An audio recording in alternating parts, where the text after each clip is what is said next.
As one Crookshank, your one and only Move Swiftly speaker, checking in for a daily Move Swiftly thought, giving you a perspective on teamwork you will not get anywhere else. Good, crisp 10-mile run today, knocked it out. Felt great as the weather is starting to cool down a little bit here in the morning. Tuesday, Top 5 Tuesday. You already know how I get down. Regular listeners, you already know Top 5 Tuesday from whatever current event or whatever I'm feeling, whatever it is.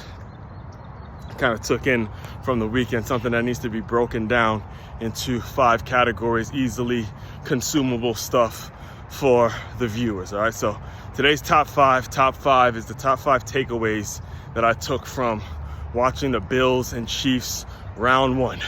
Round one of the Buffalo Bills and the Kansas City Chiefs went down this past Sunday. Watched every single play, start to finish. Fantastic football game. Would not be surprised at all if those two teams meet again to see who represents the AFC in the Super Bowl. All right, so first takeaway, the obvious ones, is that the mighty Kansas City Chiefs are very, very beatable. Again, should have lost the game last week. The fact that they've been undefeated up until that Sunday was kind of, hate to use the term luck, but they were not as good as the record indicated. They're very, very beatable, especially seeing that running back Isaiah Pacheco, who in my opinion didn't get as much credit for those 2 Super Bowl runs because he replaced Tyreek Hill, jersey number and everything, but in terms of just his playmaking ability, the ability to keep the ball on the ground, control the game on the run, control the game on the ground, I thought he was clearly missed. Not that Kareem Hunt is a bad back, but he's just not as explosive, in my opinion, as Isaiah Pacheco. Number two, like I said last year when these two teams played, it's not a tennis match between the damn quarterbacks. It was a defensive struggle. There were 2 defenses that really stepped up, really nutted up. You really saw 2 defenses able to stop them on big plays. There were times in which Buffalo could have really put some distance. Granted, Josh Allen missed a few throws here and there, but there were chances for Buffalo to put some distance in the game. But the Chiefs defense, again, nutted up when they needed to nut up. Number 3, again, I said it. As much as I love Stefon Diggs, his story, where he came from, again, came from my youth program, came from my area, came from my high school. You cannot win when your best player is your wide receiver. Your wide receiver is causing so much of a distraction because they want the ball. And whether it's them doing this on purpose or if it's the media causing it, the bottom line is when you have a big money wide receiver, that does not translate into wins, okay? Not only did Stefon Diggs not play in this game, but also Keon Coleman, the guy they drafted out of Florida State, he didn't play, and Buffalo still won the game without these overly high-priced receivers, all right? Number 4, kind of the flip side to it when it comes to Travis Kelce.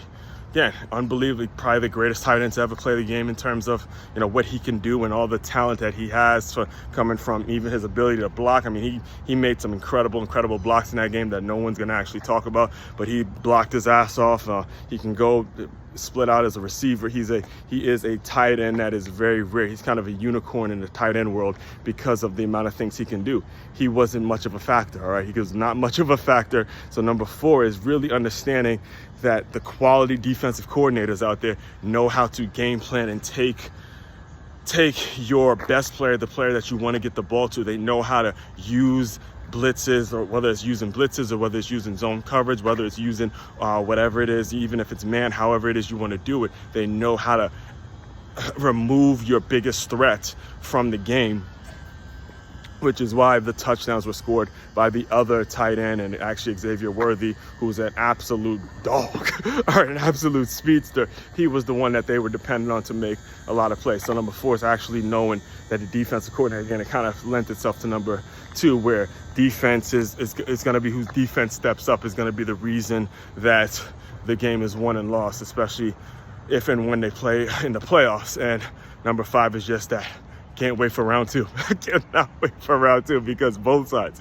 You do both sides. You kind of saw the subdued celebration on the Buffalo Bills side, and you saw the kind of the eye of the tiger, that laser-like focus that Pat Mahomes had and Travis Kelce had in terms of, okay, we took a loss, but at the end of the day, the goal wasn't to go undefeated. The goal was to get a 3-peat. So number 5 is actually looking forward, really looking forward to round 2 in terms of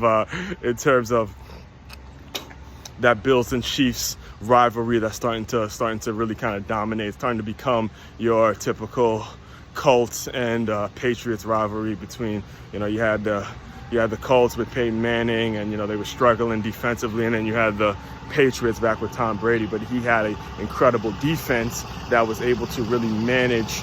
And I remember actually back when that rivalry was a big deal, there was the Patriots DBs were made a point to, if Peyton Manning was going to go off on them, those receivers, every time they caught the ball, they were going to pay for it. I remember that was that was kind of the strategy and the mentality going into one of those major Patriots and Indianapolis Colts games way back in the days I came up when I was in high school and all that. So as far as the recap, top five top five takeaways from round one of the Bills and Chiefs. Number one, Chiefs are beatable. Number two, it was about the defense. It's about the defense, not about the quarterbacks. Number three, while high-priced wide receivers are not going to lead to wins. Number four, you can always game plan with defensive. You could always game plan to take the best player out of the game and not make him much of a factor. We saw that with the Bills defense and the way they isolated Travis Kelce and didn't make him a factor. And number five, plain and simple, can't wait for round two. All right, main website to check out to dive deeper into all my work, makeyourmove.com. That's MakeYamove.com. One-stop shop for your teamwork and your self-development needs. As one, Crookshank, your one and only. Move swiftly, speaker checking out. You guys continue to move swiftly. We will talk more soon.